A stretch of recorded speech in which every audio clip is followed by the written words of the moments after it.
नहजुल बलागा खुतबा number 4 मज़लूमियत Ali अलैह और सब्र व बसीरत का पैगाम। ये खुतबा उन लम्हात का आगाज़ है जब इमाम ने सुकूत को उम्मत की मसलहत के लिए इख्तियार किया और उम्मत की बका को अपनी ज़ात पर तरजीह दी। अल्लामा सैयद रज़ी के मुताबिक ये खुतबा इमाम अली के सब्र, मज़लूमियत और हक़ खिलाफत के बयान पर मुश्तमिल है। इमाम ने वाज़ेह किया कि खिलाफत का हक़ अहले बैत का है, मगर उन्होंने फितना से बचने के लिए खामोशी इख्तियार की।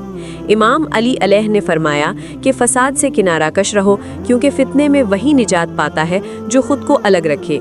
शरह नहजुल बलागा आयतुल्लाह मकारिम शिराजी जिल्द 1 सफ़ा 145। इसमें अदल, सब्र और बसीरत का अमली नमूना पेश किया गया है। मजमाउल बयान तबरसी। इमाम ने उम्मत को मुतनब्बे किया कि इक़्तिदार के लालच और बातिल की इताअत उम्मत को गुमराही की तरफ ले जाएगी। ये खुतबा मज़लूमियत अली अलैह की आवाज़ है जो इलाही उसूलों पर इस्तिक़ामत और हक़ की पहचान की दावत देता है। आयतुल्लाह मकारिम शिराजी लिखते हैं कि इमाम ने लोगों के दिलों को झंझोड़ा ताकि वो ज़ाहिरी फ़तह पर न बल्कि अपने बातिन की इस्लाह पर तवज्जो दें। आयतुल्लाह खुमैनी रहीमुल्लाह के मुताबिक इमाम का मकसद इंसान को बातिनी इनकलाब की तरफ मुतवज्जो करना था ताकि वो ज़ाहिरी कामयाबी के फ़रेब से निकलकर रूहानी बेदारी हासिल कर सके। इमाम का पैगाम आज भी ज़िंदा है। दुनिया फ़ानी है, ताकत और माल वक्ती हैं, मगर किरदार और अदल बाकी रहते हैं।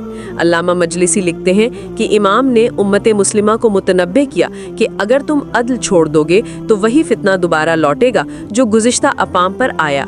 ये खुतबा रूहानी बेदारी, इज्तिमाई अदल और दुनियावी फ़रेब से निजात का मंशूर है। इमाम अली की आवाज़ हमें ये याद दिलाती है, दुनिया को पहचानो ताकि तुम आखिरत को हासिल कर सको, नफ्स को संभालो ताकि खुदा को पा सको।